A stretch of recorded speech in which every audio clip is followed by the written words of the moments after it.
Assalamualaikum warahmatullahi wabarakatuh. Innal hamdalillah nahmaduhu wa nasta'inuhu wa nastaghfiruh.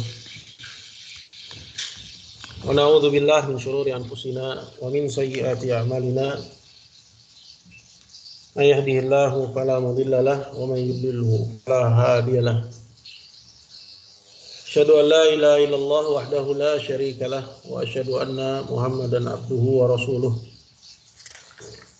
يا أيها الذين آمنوا اتقوا الله حق تقاته ولا تموتن إلا وأنتم مسلمون أما بعد. Ibu-ibu sekalian yang dimuliakan oleh Allah Subhanahu wa taala, marilah pertama-tama kita manjatkan puji syukur kehadirat Allah Jalla wa ala. Salawat teriring salam semoga senantiasa tercurah kepada junjungan kita Nabi besar Muhammad sallallahu alaihi wasallam beserta keluarga dan para sahabat beliau dan orang-orang yang tetap setia mengikuti jejak langkahnya sampai akhir zaman. Pada malam hari ini kita akan menyambung kembali pembahasan dari pembacaan kitab Masail Jahiliyah, yaitu kitab yang berbicara tentang kebiasaan-kebiasaannya orang-orang jahiliyah sebelum datangnya al-Islam. Dan tentunya ini untuk dihindari.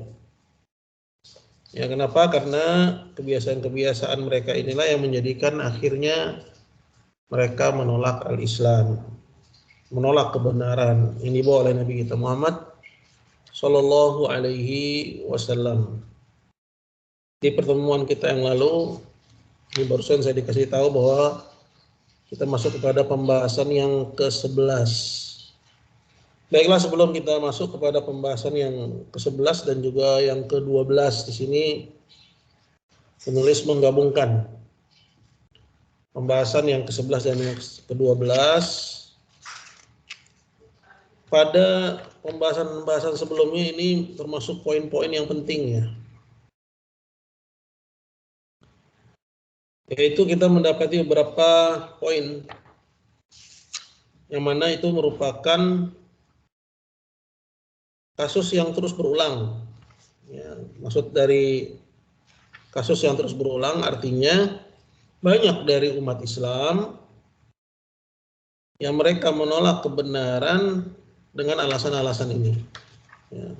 Kalau kita lihat pada perkara yang ke-6 misalnya, bahwa mereka menolak kebenaran dengan alasan mengikuti ajaran orang-orang terdahulu. Kemudian menolak kebenaran dengan alasan bahwa kebenaran itu tidak didukung oleh orang-orang yang kuat, orang-orang yang populer, gitu ya. Atau pengikut dari jalan kebenaran itu hanya orang-orang yang lemah. Ya, ini disebutkan pada poin yang ke-8. Kemudian juga berpedoman kepada ulama-ulama yang fasik, para ahli ibadah yang jahil, dan menuduh orang-orang yang mengikut kebenaran itu tidak paham, ya, dan seterusnya dari tuduhan-tuduhan tersebut. Ya, intinya ini poin-poin penting ibu-ibu sekalian dimuliakan Allah. Kita akan masuk kepada pokok yang ke-11 dan yang ke-12, atau perkara yang ke-11 dan yang ke-12. Perkara yang ke-11 dan ke-12 disebutkan i'timaduhum 'alal qiyas al-fasid, yaitu mereka bersandar kepada kias yang rusak atau analogi yang rusak. Ya, analogi yang tidak benar, dan mengingkari kias yang sahih atau analogi yang benar. Nah, ini dua persoalannya. Masalah yang ke-11 dan yang ke-12. Kata penulis, qala al-istidlalu bil qiyasil fasid. Perkara yang ke-11 dan yang ke-12 adalah berdalil atau berdalih dengan kias yang rusak, dengan analogi yang rusak. Kaqaulihim, yaitu seperti yang kita dapati pada ucapan mereka, maksudnya orang-orang kafir, in antum illa basyarum mitlana, in antum illa basyarum mitluna. Mereka menuduh para nabi itu hanya manusia yang sama seperti mereka. Ya. Artinya kalau para nabi itu sama seperti mereka, berarti para nabi itu tidak mendatangkan hal yang baru, atau apa yang mereka bawa dari kebenaran itu adalah kebatilan. Nah, ini berdalil dengan analogi yang rusak. Yang ke-12, qala ingkarul qiyasus sahih. Dan mereka mengingkari kias yang benar. Ya, mengingkari analogi yang benar. Kata penulis, qala wal jami'u li hadza wa ma qablahu adamu fahmil jami'i wal fariq. Dan yang menyatukan perkara ini dan yang sebelumnya, yang ke-12 dengan yang ke-11, yaitu disebabkan mereka tidak memahami al-jami' wal fariq. Ya, kesamaan dan perbedaan. Kita perlu baca ini, apa yang dimaksud dengan ya persoalan yang ke-11 yang ke-12 ini. Kita baca keterangannya Syekh Al-Fauzan hafizahullah. Kata beliau, qala al-mas'alatul hadiyata asyarah wa thaniyata asyarah. Perkara yang ke-11 dan yang ke-12. I'timaduhum 'alal qiyas al-fasid wa inkarul qiyas as-sahih. Mereka bersandar kepada analogi yang rusak dan mengingkari analogi yang benar. Wal qiyas innal usuliyyin naw'an. Dan qiyas menurut ulama ya usul itu ada dua macam. Jadi sumber ya hukum dalam Islam itu ada yang namanya qiyas. Kita mengenal dalam Islam itu ada 4 sumber hukum. Ada Al-Quran, ada Al-Hadis, kemudian juga ada ijma' dan juga qiyas. Ya. Nah qiyas ini, kata Syekh Shalih Al-Fauzan, itu ada dua macam. Qiyasu illatin wa huwa ilhaqu far'in bi aslin fil hukmi li jami'in bainahuma. Ya. Yang pertama yang dikenal dengan qiyas illat, qiyas sebab. Apa itu qiyas illat atau qiyas sebab? Wa huwa ilhaqu far'in bi aslin. Ya, menggolongkan yang cabang dengan yang pokok dalam hal hukum li jami'in bainahuma. Karena adanya kesamaan antara keduanya. Apa nih maksudnya? Nanti ibu-ibu jadi bingung nih. Ya. Contoh ya misalnya kita bilang Ali itu seperti singa. Ya. Itu kan qiyas. Apa yang menjadi cabang-cabangnya? Ali, pokoknya singa, gitu kan? Ali seperti singa. Ya, dalam hal hukum, apa hukumnya? Maksudnya dua-duanya sama-sama pemberani, gitu. Ya. Atau dalam hal hukum maksudnya orang-orang takut sama dia. Ya, kenapa? Karena singa. Ya garang, Ali pun garang. Dijami'in bainahuma, karena ada satu sebab yang menggabungkan antara keduanya. Apa? Yaitu sama-sama ya garang, gitu ya. Nah, dalam hukum contoh misalnya apa? Ya, dalam hukum ya al-Islam, contoh misalnya firman Allah Subhanahu wa taala, ya, larangan dari menghardik ya, atau mengatakan ya kepada kedua orang tua. Allah berfirman dalam Al-Qur'an, wala taqul lahuma gitu kan. Jangan kalian katakan pada kedua orang tuamu ucapan gitu. Nah, firman Allah ini menandakan bahwa ucapan saja nggak boleh. Maka ucapan lain yang senada dengan gitu ya. Seperti misalnya kalau di buku-buku novel misalnya cheese gitu ya. Atau atau apa ya. Nah, itu juga nggak boleh gitu. Jadi bukan cuma saja. Ya, apalagi yang lebih besar daripada itu. Itu kan kias ya. Atau misalnya larangan agama dari membunuh diri sendiri atau mencelakakan diri sendiri.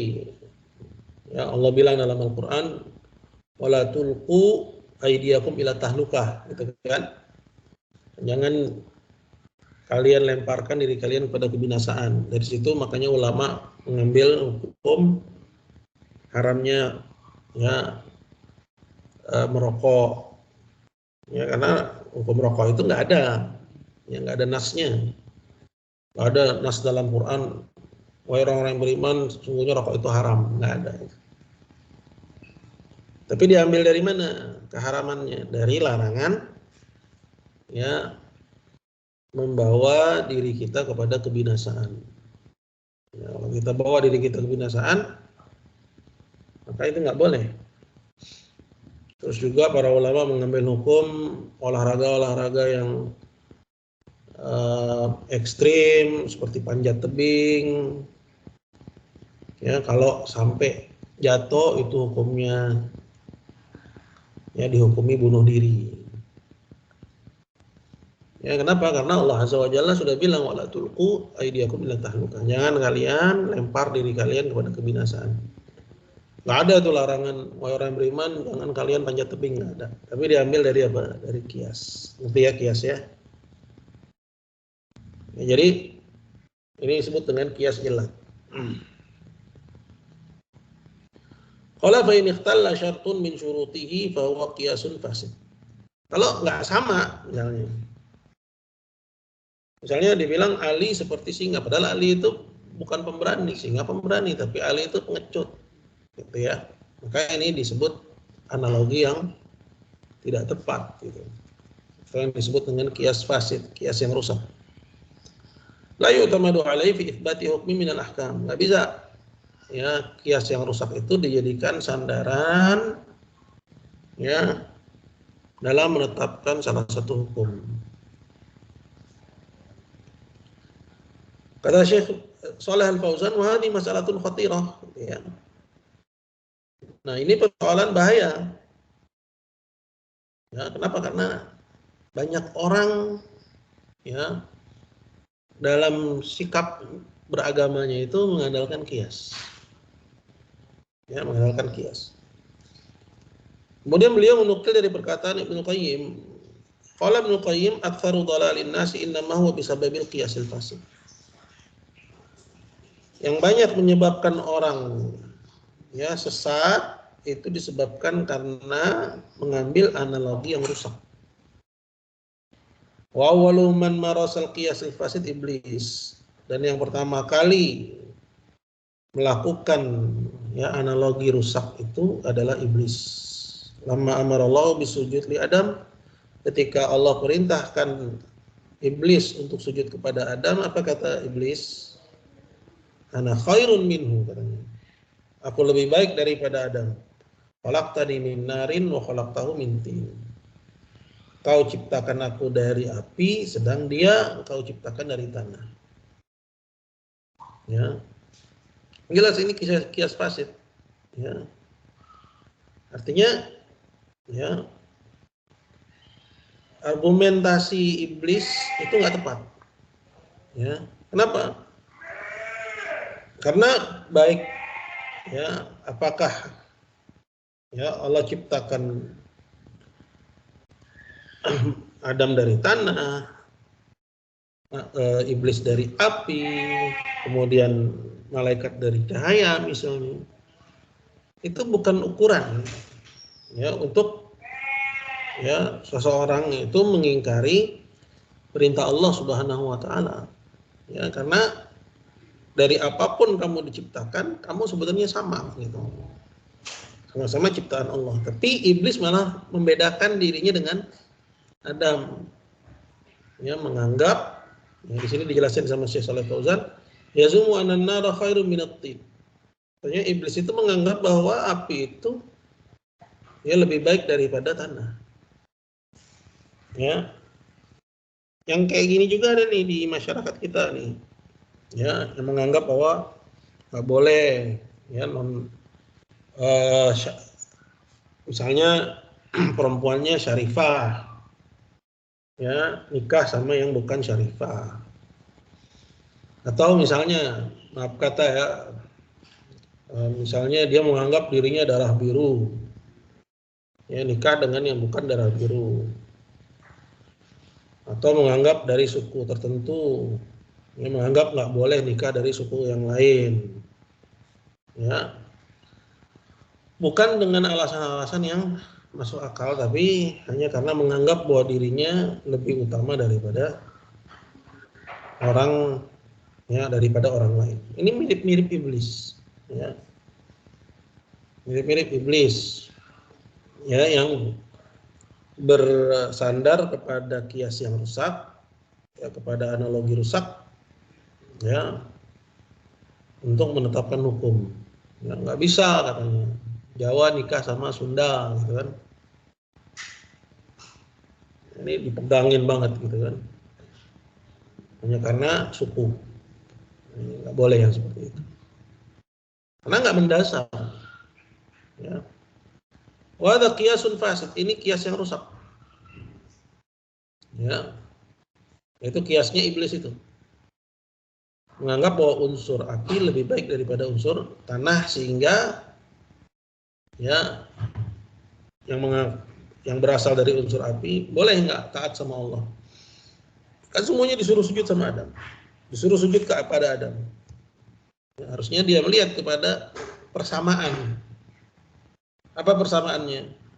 Semua makhluk Allah semua diperintah oleh Allah, bukan membedakan antara unsur dia sebagai iblis dengan unsur Adam yang terbuat dari tanah. Qala li anna an-nara laysat khairan min at-tin. Ya. Ini adalah kias yang rusak katanya. Karena api itu tidak lebih baik daripada tanah. Balatin khairun minan nar. Bahkan yang benar adalah sebaliknya. Unsur tanah itu lebih baik daripada api. Li'anna an-nara muhriqatun mutlifatun lil asya'. Karena api itu membakar dan merusak segala sesuatu. Amatin, adapun tanah bahwa yanbutul asya' wal budur. Sedangkan tanah itu bisa menumbuhkan tumbuh-tumbuhan dan benih. Wa fihi khairun linnas. Dan pada yang demikian itu terdapat kebaikan bagi manusia. Ya, jadi intinya bahwa iblis itu berdalil dengan kias yang rusak. Ya, yang tidak pada tempatnya. Kemudian kata Syekh, qala falau dhahabna ilal qiyas laqulna. Kalau andaikan boleh gitu seorang ya bersandar kepada kias ya, maka kita akan bilang bahwa at-tinu khairun minan nar. Tanah justru lebih baik daripada api. Ma'anna li'timad laisa huwa 'alal qiyas. Tapi ya, yang benar bahwa dalam hal ini kias bukan sandaran. Bal i'timad ala ikhtiyarillahi subhanahu wa ta'ala wa tafdilihi. Tapi yang menjadi sandaran dalam hal ini adalah ya titahnya Allah tabaraka wa ta'ala, dan bagaimana Allah subhanahu wa ta'ala melebihkan Adam daripada ya sekalian ciptaannya. Ya, makanya disuruh tuh malaikat tuh sujud sama Adam. Iblis juga termasuk. Wa subhanahu wa ta'ala yaf'alu ma yasha. Karena Allah dialah penguasa, dia berbuat apa yang dia mau. ya memilih apa yang dia mau, la i'tirada alaih, tidak boleh ada ya protes kepada hukumnya, walau hikmah al-balighah, Allah yang maha bijak dengan kebijaksanaan yang tinggi subhanahu wa ta'ala. Jadi tadi seperti yang saya lihat, yang harus dilihat adalah apa? Kepada siapa yang memerintah, bukan kepada unsur. Ya, Allah ciptakan aku dari api, kata iblis, sedangkan Adam engkau ciptakan dari tanah. Ini kias yang rusak. Nah, sekarang apa kaitannya dengan pembahasan kita?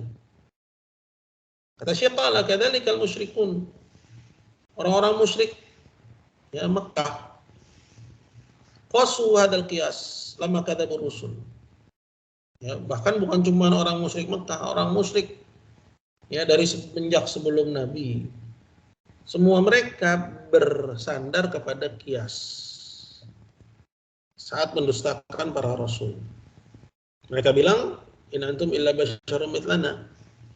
Ya illa basyarum mithluna. Kamu ini, yaitu rasul yang diutus kepada mereka, penduduknya bilang kepada rasul itu, kamu ini tiada lain hanya manusia seperti halnya kami. Ini mirip seperti ucapan iblis. Iblis bilang aku lebih baik daripada Adam, sehingga iblis nggak mau sujud kepada Adam, padahal itu perintah Allah.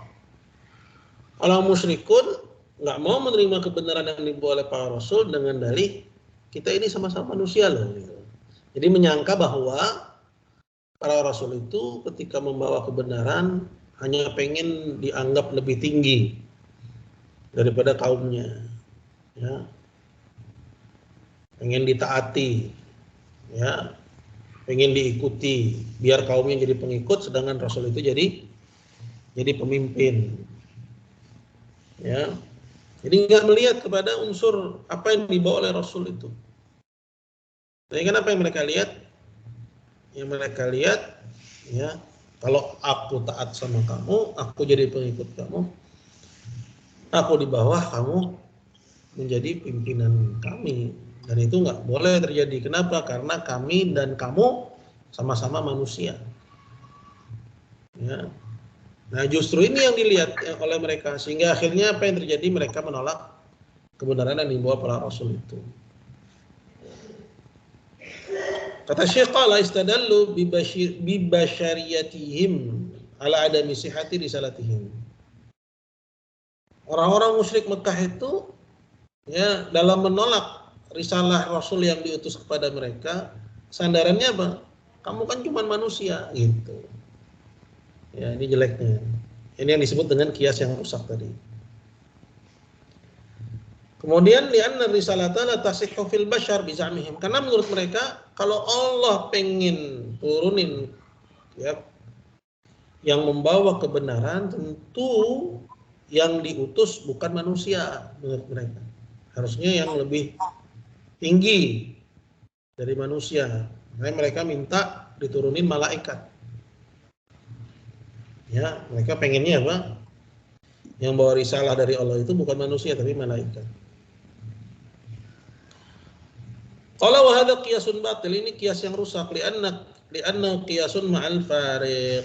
Karena kias ini ya tidak memenuhi syarat. Tidak memenuhi syarat kias. Ya. Itu enggak ada ya alasan yang menghubungkan antara cabang dengan pokok. Lianna rusul faddalahumullahu ala ghairihim. Karena para rasul itu, kata Syekh, Allah lebihkan mereka daripada selain mereka. Wastafahum wakhtarahum. Allah pilih mereka dan Allah saring ya dari sekalian manusia, kemudian diambillah mereka ini. Jadi ketika mereka mengatakan kalian kan cuma manusia yang sama seperti halnya kami, jelas ini salah. Ya, kenapa? Karena sekalipun mereka itu manusia, tapi mereka adalah hamba-hamba yang Allah Subhanahu wa taala pilih. Ya. Nah, kemudian Syekh Shalih Fauzan membawakan dalil-dalil bahwa sekalipun para rasul itu betul manusia juga seperti ya umatnya, tapi mereka adalah hamba-hamba yang Allah Subhanahu wa taala pilih. Ya, di antaranya yang terdapat dalam firman Allah ya, pada surat Al-Hajj ayat 75 dan 76, Allah Azza wa Jalla mengatakan, Allahu yastafi minal malaikati rusulan wa minan nas. Allah memilih dari para malaikat utusan-utusannya dan juga dari sekalian manusia. Ya. Jadi Allah punya rasul dari bangsa malaikat, ya, yang mana rasul dari bangsa malaikat ini diberikan tugas-tugas tertentu. Begitu juga Allah punya rasul dari bangsa manusia yang mana tugasnya untuk menyampaikan risalah Allah Subhanahu wa taala. Ya. Kemudian kata Syekh Shalih Fauzan, "Waliyana lamma qalu li rusulihim." Karena itu ketika mereka bilang kepada utusan-utusan yang Allah utus kepada mereka, ya, maksudnya ini dialog antara ya kaum yang diutus kepada mereka seorang rasul dengan rasul yang diutus kepada mereka. In antum illa basyarum mithluna turiduna an ya tasudduna amma kana ya'budu abauna fa'tuna bisultanin mubin, katanya. Jadi mereka berdalil sama kias yang rusak tadi dalam menolak dakwah yang dibawa oleh para rasul yang diutus kepada mereka. Apa kata mereka? Kalian ini cuma manusia sama seperti halnya kami. Kalian itu cuma pengen menghalangi kami dari apa yang dulu diibadahi oleh bapak moyang kami. Ya, karena para rasul itu ya, bahkan semua rasul yang diutus kepada kaumnya sama-sama semuanya mengajak untuk meninggalkan ya ibadah kepada selain Allah. Nah, mereka bilang begitu akhirnya. Kalian itu cuma pengen menghalangi kami dari apa yang dulu bapak moyang kami ibadahi. Fa'atuna bisultanin mubin. Ayo coba datangkan ya bukti yang benar bahwa kalian itu adalah utusan Allah. Maka apa kata para rasul menjawab argumen mereka itu? Para rasul bilang, qalat lahum rusuluhum innahnu illa basyarum mithlukum. Gitu ya. Para rasul itu bilang, betul, kami ini tiada lain hanya manusia seperti halnya kalian, tapi gitu ya. Walakin Allah yamunu ala may yasha'u min ibadihi. Akan tapi Allah memberi anugerah kepada siapa yang Dia kehendaki dari hamba-Nya. Artinya kondisi bahwa kami ini manusia seperti kalian betul. Ya, namun berkenaan dengan risalah memang Allah pilih ya hamba-hamba pilihannya untuk mengemban risalah ini. Kesimpulannya, apa kesimpulannya? Ya, bahwa termasuk kebiasaan atau ajaran orang jahiliyah ya, yaitu berdalil dengan ya kias yang rusak. Ya, dalam menolak kebenaran. Ya, dalam menolak kebenaran. Nah ini ya. Nah kalau kita lihat ke dalam masyarakat kita, itu seperti apa? Ya, sebenarnya sudah berlalu. Ini praktek ini kita, ini yang paling penting. Ya, sebenarnya sudah berlalu. Tapi di sini Syekh atau penulis Syekh Muhammad bin Abdul Wahab ingin menampilkan dalam ya sudut pandang yang berbeda. Ya, menolak kebenaran karena misalnya dia bukan lulusan luar negeri gitu. Jadi nggak melihat kepada apa? Kepada substansinya. Dia titelnya apa? Atau mengatakan dia kan bukan orang Arab. Ya. Atau kata orang yang keturunan Nabi, dibilang kamu kan bukan keturunan Nabi. Itu semua adalah kias yang fasid dalam menolak kebenaran. Kenapa? Kita bilang kias yang fasid karena Allah telah jadikan tolak ukur kebenaran itu apa? Al-Quran dan hadis ya, dengan pemahaman salaf. Jadi semua sandaran kepada selain yang Allah jadikan sebagai sandaran dalam menilai kebenaran, itu Quran, hadis dan dengan pemahaman salaf ya, atau seperti mengatakan kamu itu masih muda gitu ya, menolak kebenaran dengan alasan kamu kan masih muda ya, atau menolak kebenaran kamu kan baru masuk Islam, itu semua adalah kias-kias yang fasid ya, kias-kias yang rusak. Ya. Maka barang siapa yang ya berpegang dengan kias-kias yang rusak ini, dia seperti halnya orang-orang jahiliyah. Ya.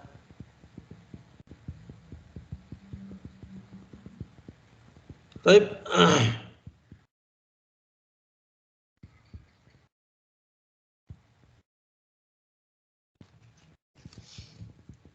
Kemudian persoalan yang kedua, itu yang ke-12 ya.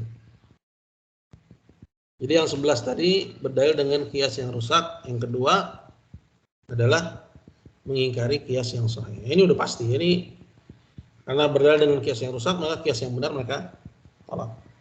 Ya, seperti mereka bilang, kamu itu cuman manusia seperti halnya kami. Kemudian para rasul jelaskan, betul, tapi kami ini Allah pilih. Itu mereka tolak. Ya, kias yang benar mereka tolak. Kata Syekh Shalih Fauzan, qala al-masalatu allati ba'dahu wa ankarul qiyasus sahih. Persoalan yang berikutnya adalah bahwasanya mereka mengingkari kias yang sahih. Bahwa an yakuna rusul ilal bashari basharan mithluhum. Ya. Dalam konteks kita misalnya, ya, Allah nggak mungkin turunin syariat, ya, kemudian yang bawa itu malaikat. Ya, sekarang nih misalnya, yang bawa syariat itu adalah Muhammad saja, Nabi Muhammad saja. Ya. Apa kata orang-orang yang menolak syariat Nabi? Oh, itu kan Nabi katanya. Ya.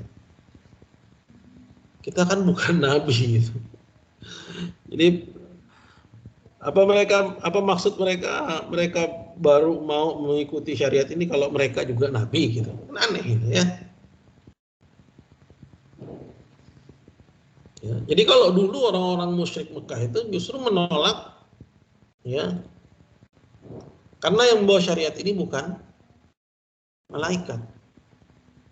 Ya. Mereka tolak karena yang membawa syariat ini bukan malaikat.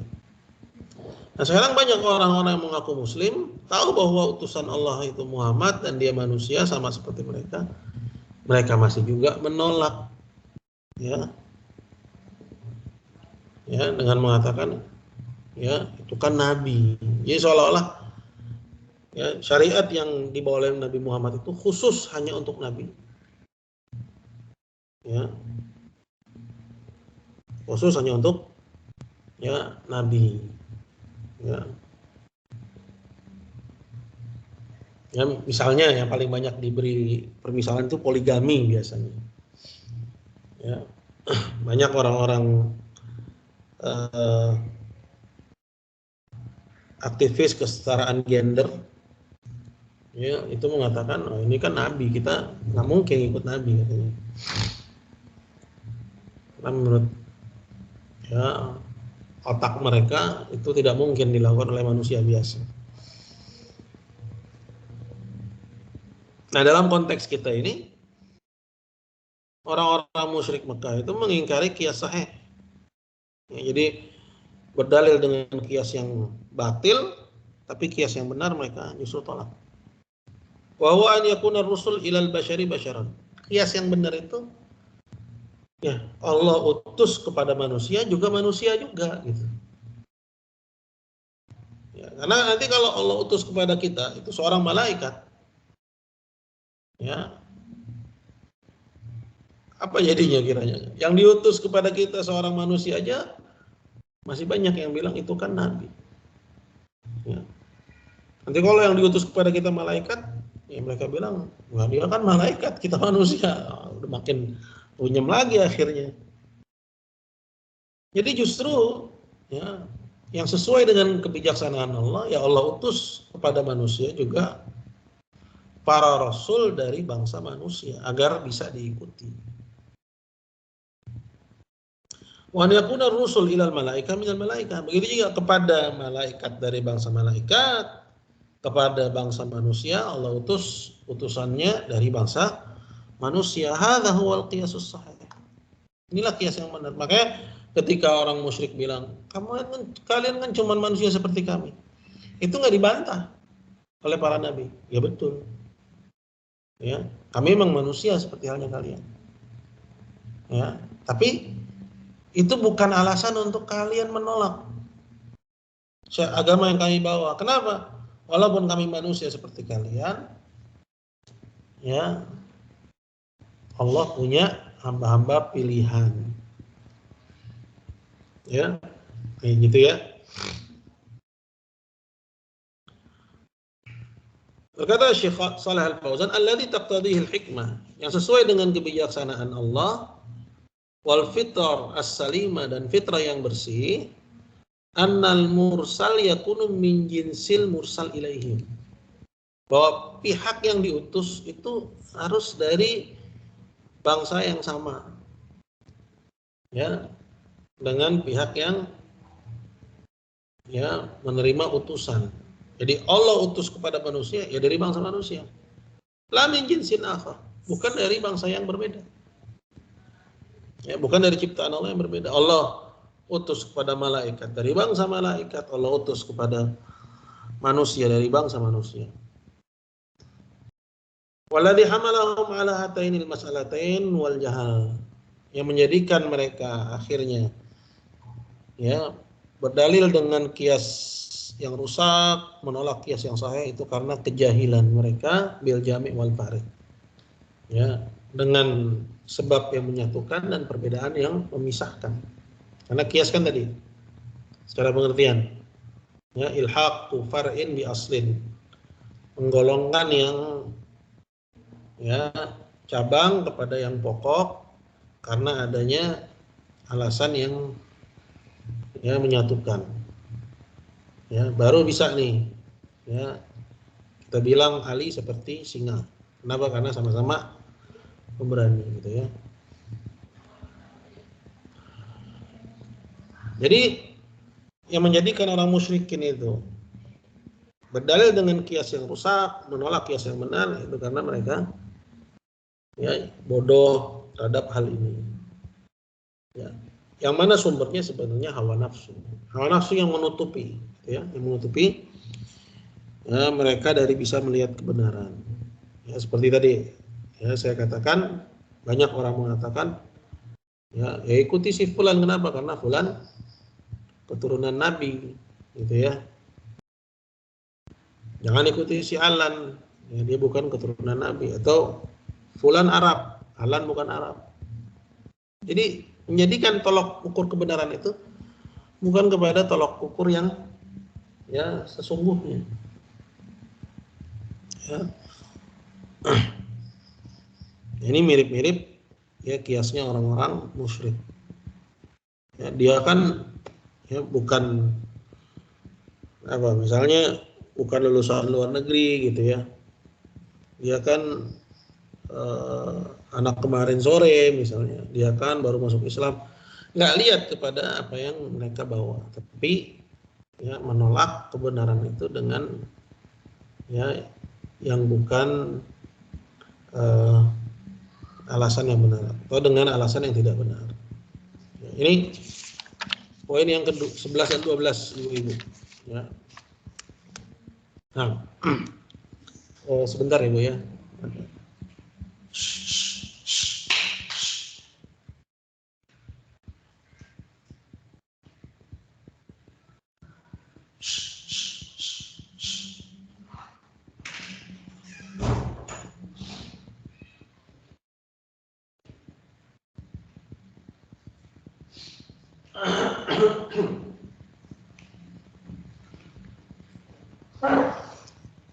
Baik, insya Allah bisa difahami ya yang 11 dan 12. Jadi intinya kita yang pertama mengetahui ya bahwa ini termasuk perkara jahiliyah.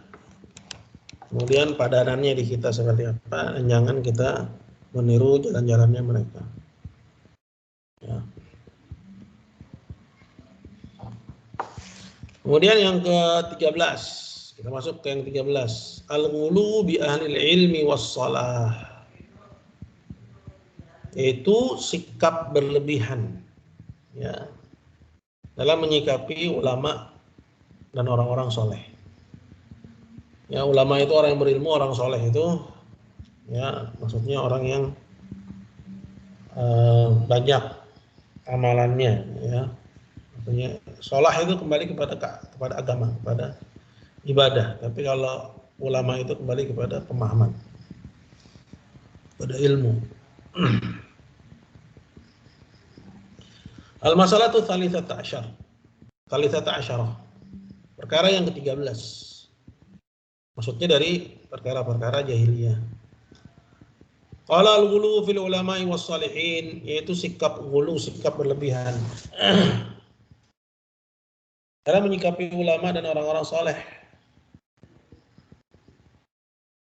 Yaitu seperti yang terdapat dalam firman Allah, ya ahlal kitab la taghlu fi dinikum wa la taqulu 'ala Allahi illa al-haq. Ya. Allah Ta'ala berfirman, wahai ahlal kitab, jangan kalian berlebihan dalam agama kalian. Ya, jangan bersikap ghulu, bersikap ekstrim. Ya. Dalam beragama, maksudnya dalam agama kalian. Wala taqulu 'ala Allahi illa al-haq, dan jangan kalian mengatakan atas nama Allah kecuali yang benar. Itu menisbatkan kepada agama Allah selain yang benar. Ini seruan Allah kepada ahli kitab. Ahli kitab maksudnya siapa? Yahudi dan Kristen. Apa sih sikap ghulu mereka? Menuhankan Isa. Ya, orang Kristen menuhankan Isa. Kemudian orang Yahudi menuhankan ya Uzair, mengatakan Uzairun ibnullah. Uzair adalah anak Tuhan. Ya, anak Allah.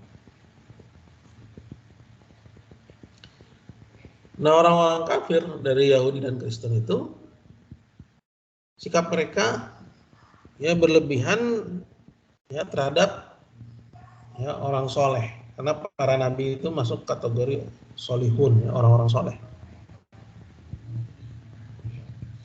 Berlebihannya sampai akhirnya ngapain? Menuhankan.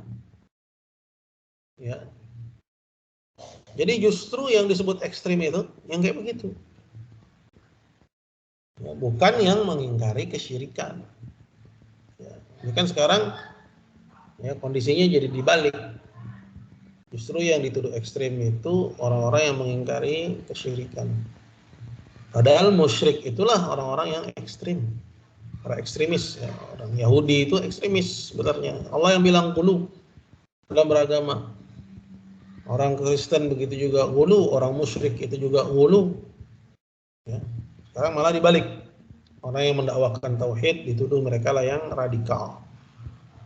Tapi orang-orang ya Yahudi, Kristen, ya musyrikun, para kejawen memberi ruang kepada mereka dalam mempraktekkan ibadah mereka, padahal itu adalah ghulu menurut agama, ekstrim menurut agama, justru itu dianggap toleran. Lihat ya, bagaimana Allah balik ya di zaman penuh fitnah ini, ya tauhid ya dan ahli tauhid justru dituduh dengan stigma-stigma negatif, ya kesyirikan dan musyrikun justru mendapat tempat di hati masyarakat. Ya, ini zaman fitnah.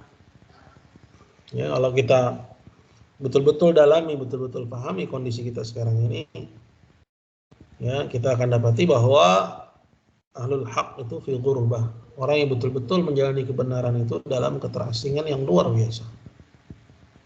Ya.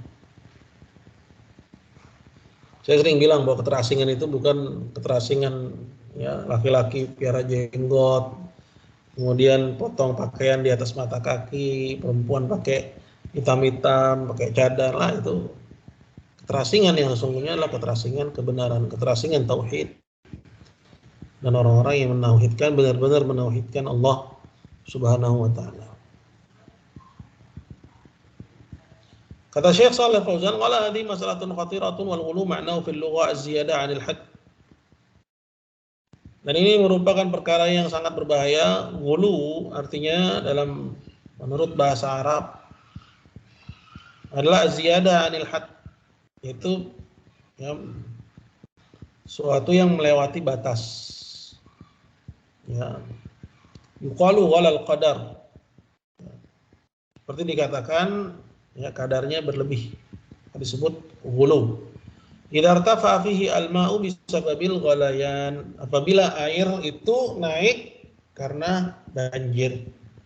Wa yuqalu ghala as-si'r, atau dikatakan juga ghala as-si'r, harganya berlebih idza irtafa'a 'anil hadil ma'ruf, apabila harganya naik dari ya harga yang biasanya. Fal ghulu, maka ghulu itu artinya adalah az-ziyadah wal irtifa'. Ya, suatu yang berlebih ya dan naik anil haddil ma'ruf, dari batasan yang dikenal. Wal ghulu fi syara', sedangkan menurut syariat ghulu itu artinya adalah az-ziyadah fi raf'i syakhsin fawqa manzilatihi ala iqati bihi, yaitu tambahan dalam mengangkat kedudukan seorang di atas kedudukannya yang layak. Ya, seperti kaziyadah fi haqqil anbiya. Ya, sikap berlebihan berkenan ya terhadap para nabi atau orang soleh, wa raf'ihim an qadrihim, dan mengangkat mereka dari kadar yang sesungguhnya, ila rububiyah awil uluhiyah, sampai akhirnya mengangkat para nabi itu kepada derajat rububiyah, dianggap sebagai Tuhan ya, awil uluhiyah, atau diangkat ya seperti halnya Allah yang disembah. Ya. Mungkin ibu-ibu pernah lihat juga ya di timeline Facebook, itu banyak ya sikap-sikap ghulu yang dipertontonkan oleh kalangan habaib ya, yang menganggap bahwa katanya ada yang bisa memadamkan api neraka ya, atau menziarahi kuburan Nabi Hud, katanya diampuni dosa-dosanya. Ini kan diampuni seluruh dosanya, enak banget, cuma ziarah doang ya. Berarti yang paling enak siapa coba? Orang yang punya duit, yang bisa jalan-jalan ya. Di mana tuh kuburannya Nabi Hud? Katanya di Yordan atau di mana, Allahu a'lam.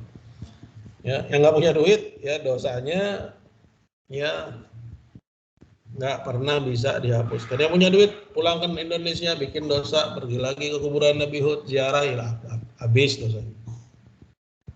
Enak kan kayak gitu? Ya. Memang orang-orang sembarangan banyak banget, naudzubillah. Ya. Itu sikap ghulu yang seperti itu. Ya. Dan sayangnya dari kelompok-kelompok mereka itu kondisi itu mereka pertahankan dengan membuat cerita-cerita bohong. Ya, dia buat cerita-cerita bohong. Ya. Diceritakanlah katanya ada yang meninggal dunia, ya, dan dia orang yang cinta kepada aulia, kepada zuriyah Nabi. Kemudian dikasih surat nih sama seorang habib, ya, buat ya malaikat mungkar nakir, ya, sehingga akhirnya lolos dari pertanyaan karena ya surat tersebut. Ya, ini kan juga kelewatan seperti ini. Ya, tujuannya apa? Agar kita nih masyarakat awam Indonesia ini terus mengeluh-elukan keturunan Nabi itu. Ya. Bahkan sampai ada yang dari mereka yang ngomong ya untuk selamat dari pertanyaan mungkar nakir, ya, man rabbuk wa ma dinuk wa man ya nabiyuk, jawabannya satu. Ya, man rabbuk, jawab nama Habib. Wa ma dinuk, jawab nama Habib. Ya, wa man nabiyuk, jawabnya juga nama Habib. Ya, selamat katanya. La haula wala quwata illa billah. Ini cerita-cerita bohong ini tujuannya apa? Tujuannya agar orang terus mengeluh-elukan para habaib ini. Padahal baik dia itu habaib atau bukan habaib, ya, amalannya itu tetap ditimbang. Ya. Yang sesuai sunnah dapat ganjaran, yang melanggar sunnah atau bid'ah justru mendapat dosa. Jadi nggak ada selain Nabi SAW aja, hanya Nabi semata yang maksum. Ya, dan itu pun Nabi nggak boleh juga melanggar agama Allah Azza wa Jalla. Karena Allah sendiri pun bilang kepada nabinya, La in asyrakta la yahbatanna 'amaluka wa la takunanna minal khasirin. Kalau kamu wahai Muhammad melakukan kesyirikan, Allah akan gugurkan amalanmu dan kamu bakal termasuk menjadi di antara orang-orang yang merugi. Ini nabinya langsung, maka apalagi hanya keturunannya. Ya.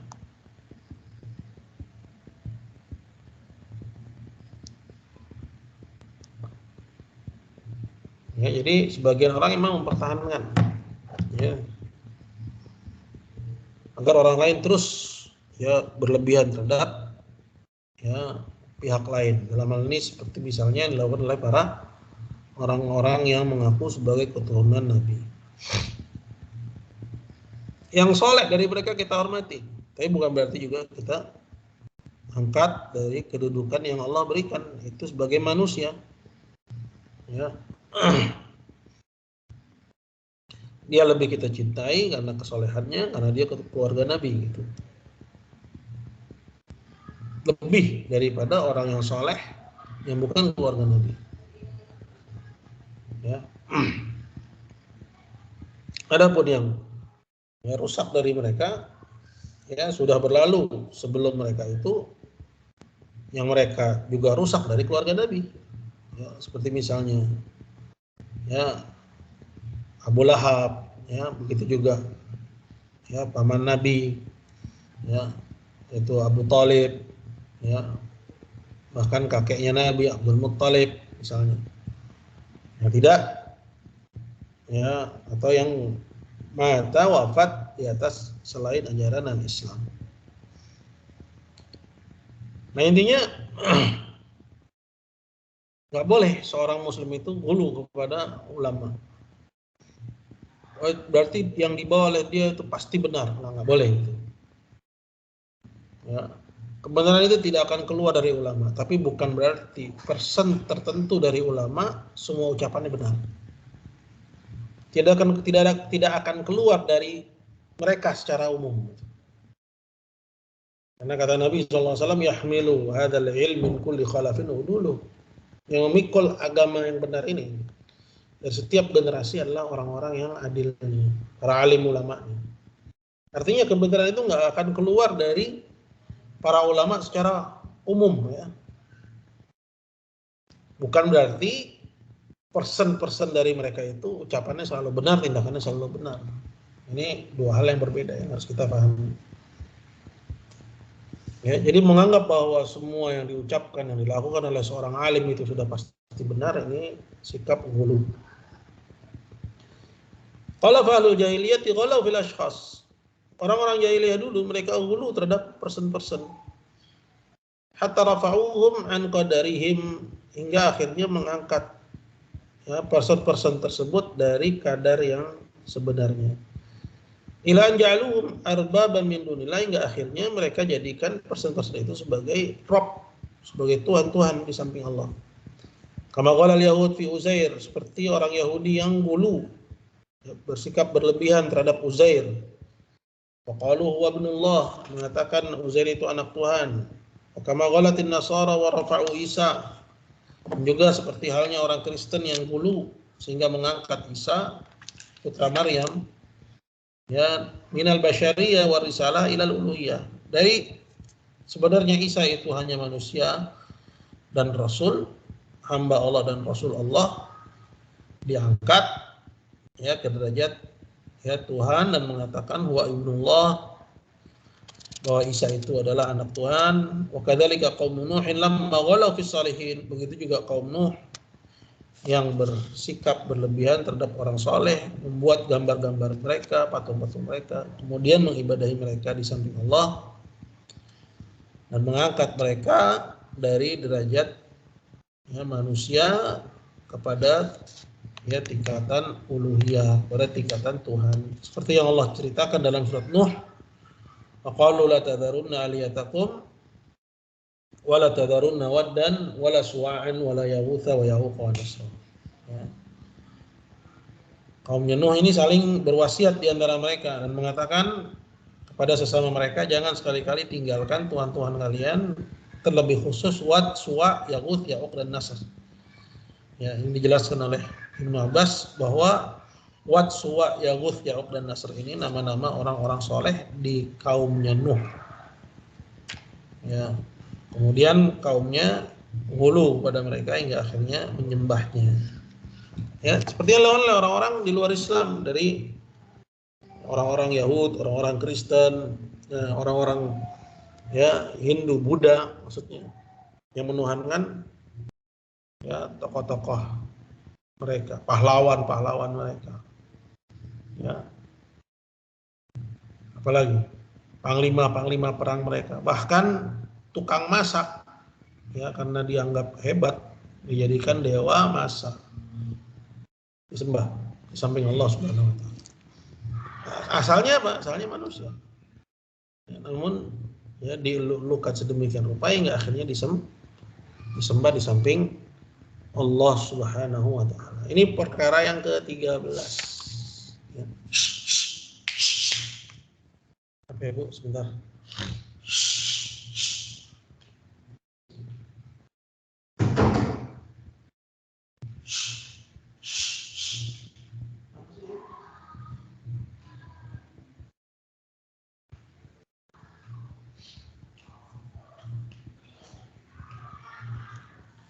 Baik, jadi kesimpulannya untuk perkara yang ke-13 ini ya, bahwa termasuk ajaran jahiliyah sikap ghulu kepada ulama. Ya. Prakteknya kita gimana sekarang? Ya, siapapun ulama yang datang kepada kita atau yang kita ketahui ya, mereka ada benar, ada salahnya. Ya. Yang selalu benar itu siapa? Hanya Nabi sallallahu alaihi wasallam.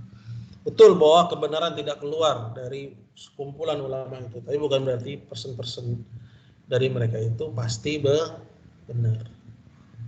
Ya, nggak boleh ghulu kepada ulama, nggak boleh juga ghulu kepada orang-orang soleh. Ya, apalagi kalau kita tahu pada pelajaran tauhid ya, yang lalu, Syekh Muhammad bin Abdul Wahab membuat sebuah bab, ya, bahwa termasuk ya beribadah kepada, atau dalam bab tafsir tauhid lah ya, dalam bab tafsir tauhid, bab yang ke-6 kalau nggak salah, di situ ya Syekh Muhammad membawakan firman Allah Subhanahu wa taala ya, di mana Allah Subhanahu wa taala mencela orang-orang Yahudi dan Kristen yang menjadikan ulama-ulamanya sebagai tuhan-tuhan di samping Allah. Yaitu ketika ulama-ulama mereka menghalalkan yang Allah haramkan, kemudian tetap aja diikutin. Ya, menghalalkan yang Allah haramkan, mengharamkan yang Allah halalkan, tetap aja diikutin. Kata Nabi, itulah bentuk ibadah mereka kepada ulamanya. Baik, ini pelajaran kita pada kesempatan hari ini. Semoga ada manfaatnya. Jika ada pertanyaan, seperti biasa saya persilahkan. Alhamdulillah. Ustaz. Teman-teman ada yang mau ditanyakan terkait dengan bahasan kajian kita hari ini atau di luar tema juga boleh. Tafadholi untuk menyampaikan langsung kepada Ustadz. Silakan raise hand atau tulis di kolom chat. Bentar ya Ustadz.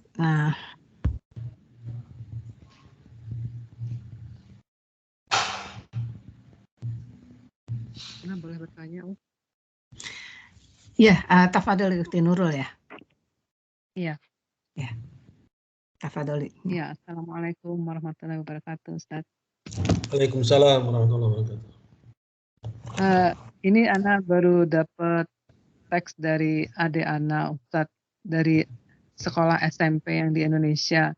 Itu mereka ada kunjungan ke seperti ada yang diidolakan tempat-tempat kayak model-model Harry Potter gitu ya Ustadz, yang ada sihir-sihirnya itu. Nah itu di situ lalu ada seperti ramalannya Ustadz. Nah di situ kok sampai menyebutkan ada istilah seperti ini Ustadz, kalau boleh Anda bacakan. Wah, Ikhwan penyuka warna biru ini mempunyai kepribadian baik dan suka jahil. Baginda Nabi Muhammad SAW dan Umar bin Khattab adalah sosok yang sangat diidolakan dalam hidupnya. Cukup air putih dan Indomie saja di saat lapar sudah sangat. Nah itu dan bla bla bla ya Ustadz. Nah itu meramalkan dia seperti itu. Nah itu Ana sudah mengingatkan jangan percaya seperti itu sama juga nanti anaknya walaupun apa namanya itu hanya istilah kata hanya apa namanya mungkin seperti fun nanti takutnya mereka lama-lama percaya. Nah itu bagaimana Ana harus menasehati ke adik anak tadi sudah sempat menasehati ke adik anak Ustaz. Mungkin Itu kurang. disebutin nggak tempatnya di mana itu, Bu? Nah ini sepertinya sekolah SMP-nya mengunjungi ke tempat-tempat magician itu. Kurang tahu ya Ustaz Ana itu kemananya. Makanya ini kok tiba-tiba ada. Gini Bu, ini kan masalah bahaya ya. Jadi kalau bisa sih sebutin nama sekolahannya, nanti kita tegur melalui FB-nya atau melalui Instagram-nya. Ya. Oh iya ini sepertinya di Ya. Afwan Ustadz, SMP-nya SMP Negeri 4 di Depok ya Ustadz. Itu Afwan itu makanya anak kok, loh ini kok anak-anaknya berpakaian seperti apa? Pakaian Emang Bu, sekolah. aneh-aneh Bu. Di sini aneh-aneh. Saya juga dapat laporan dari anak SMA ya, SMA negeri. Ya, guru sejarahnya itu ya gitulah ya namanya orang Indonesia lah. Mau bilang apa sih juga udah bingung gitu loh. Terlalu banyak. Jadi saya mau tanggepin dulu yang tadi Ibu tanyakan. Ini termasuk dari ajakan kepada kesyirikan gitu kan. Ya, karena pertama tempat-tempat magician seperti itu.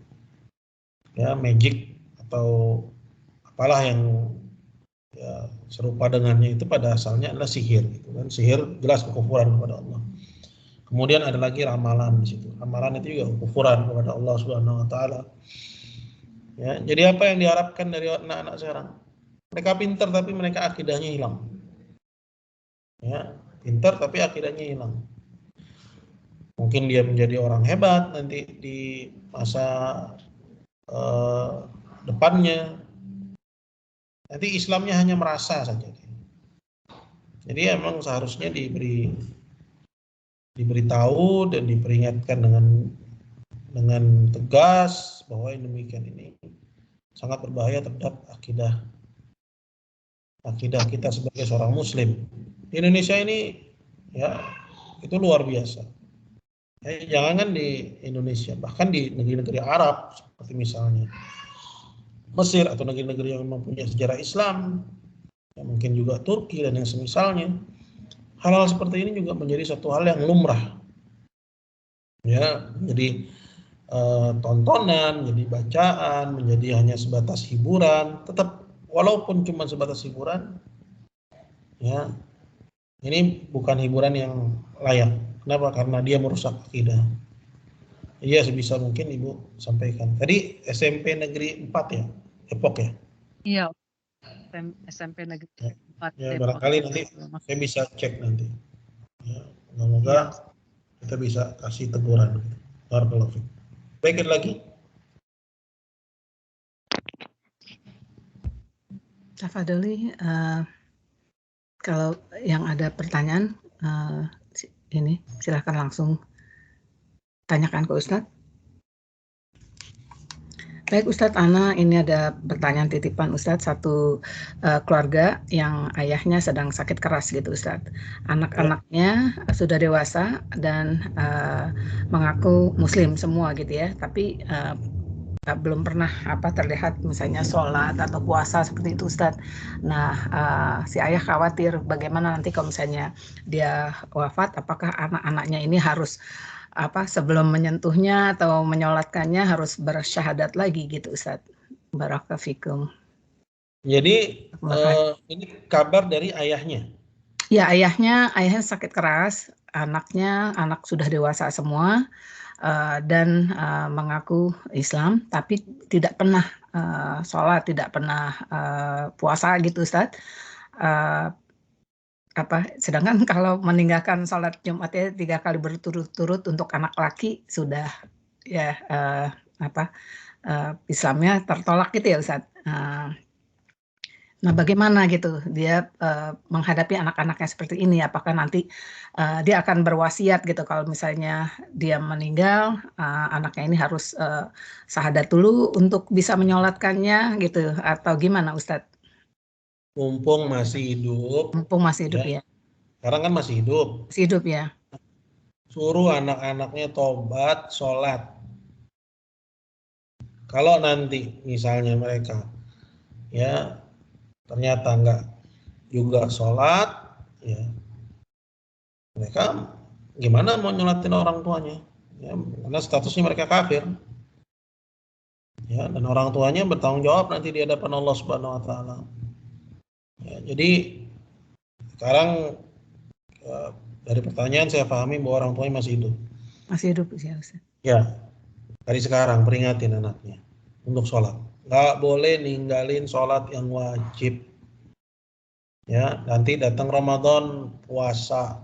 Ya, pelajari pokok-pokok Islam yang menjadikan Islam seorang itu sah di hadapan Allah Subhanahu wa taala. Dan kalau perlu ancam, kalau kamu nggak sholat, ya nanti bapak mati, nggak usah sholatin saya. Itu aja udah. Nah, Barakallah. Baik lagi. Bismillah khairan Ustadz. Amin. Teman-teman ada pertanyaan lagi untuk Ustadz?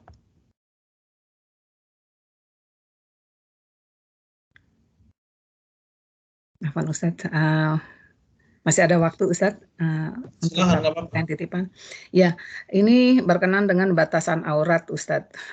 Dari pemahaman Quran surat An-Nur ayat 31 itu Ustadz. Yang batasan aurat menampakkan perhiasan kecuali kepada suami dan seterusnya sampai waktu pelayan tua yang tidak ada nafsunya. Nah, ini maksudnya bagaimana Ustadz? Barakallahu fikum, jazakumullah khairan Ustaz. Terkait dengan pelayan tua yang tidak ada nafsunya gitu. Iya. Itu maksudnya apa gitu Ustaz?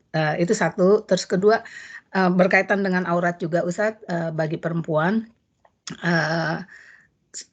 orang-orang tua, perempuan-perempuan tua dengan teman anak-anaknya gitu. Walaupun teman anak-anaknya udah pada dewasa gitu Ustaz. Apakah mereka harus penuh full berhijab atau boleh cuma pakai kayak orang Indonesia biasa pakai kuculuk gitu Ustadz. Ini aurat antar perempuan? Perempuan, iya. Ini perempuan, aurat perempuan batasannya kepada pelayan tua laki-laki yang tidak ada nafsunya lagi gitu Ustadz, dan kepada teman-teman anaknya yang sudah dewasa tapi si perempuan-perempuan ini udah uzur, udah tua-tua gitu loh Ustadz. Bagaimana batasan auratnya kepada teman-teman anaknya dan juga kepada pelayan tua yang dimaksud dalam surat An-Nur ini Ustadz. Barakallahu fikum. Oh, pelayan tua ya. Bentar. Itu dalam surat An-Nur ayat berapa? Ayat 31 Ustadz.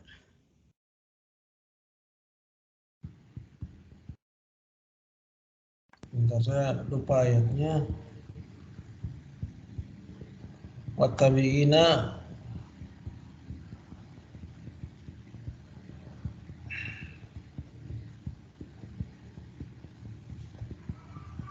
awittabi'ina ghairi ulil irbati minar rijal.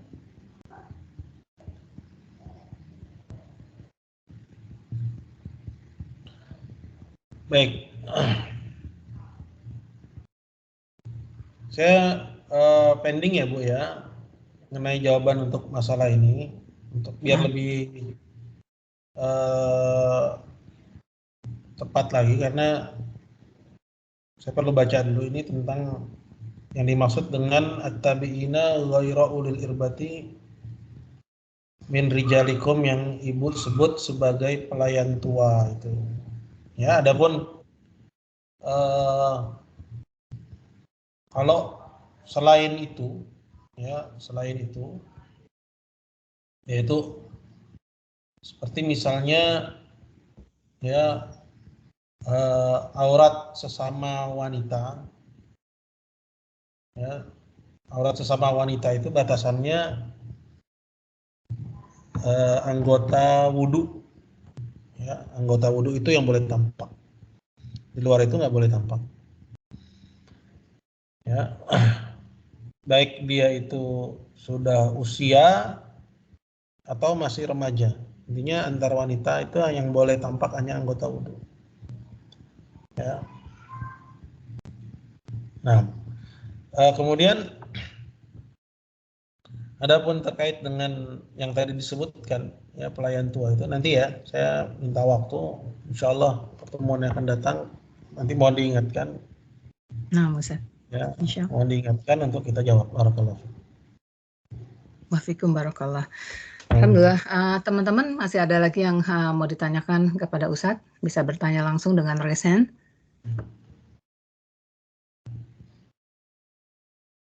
Ya, masih belum ada Ustadz. Ini ada pertanyaan mengenai hulu Ustadz. Hulu terhadap keluarga atau keturunan Rasulullah SAW. Jadi kan seperti di Indonesia memang hulu ini nyata banget gitu ya Ustadz. Nah, bagaimana menyikapinya atau menyarankan kalau dulu nih ada keluarga yang misalnya pada Isra Mi'raj seperti itu besar-besaran Ustadz diadakannya gitu ya. Nah, sampai ibu-ibu majelis taklim setiap masjid di misalnya di beberapa daerah itu disarankan datang dan diiming-imingi dikasih seragam gitu Ustadz untuk datang. Nah, kalau dulu kan ya udah sendiri-sendiri gitu Ustadz. Tapi kalau misalnya sekarang ini makin banyak anggota lain yang diajak itu, bagaimana kita menasihati orang yang diajak ini Ustadz selain mendoakannya? Barakallahu fikum. Ya, memang yang namanya nasihat itu harus disampaikan dan biasanya kan yang menyampaikan nasihat, menyampaikan dakwah itu yang mereka khawatirkan itu efeknya. Ya, sekarang ini ya perlu disadari bahwa yang namanya mengajak kepada kebenaran, melarang dari kemungkaran itu pasti ada efek. Makanya peran para nabi itu peran yang paling utama. Kenapa? Karena mereka sabar dengan efek sosial itu, dengan dampak sosial itu. Jadi ya nggak ada jawaban lain selain ya sampaikan aja. Ya. Bahwa misalnya ya peringatan ya acara ini ya misalnya Maulid Nabi atau yang semisalnya atau sikap hulu yang ada pada Maulid ya kenapa? Ya karena dalam bacaan-bacaan Maulid itu memang terdapat hulu yang luar biasa. Ya, terdapat hulu yang luar biasa seperti yang ada pada sholawat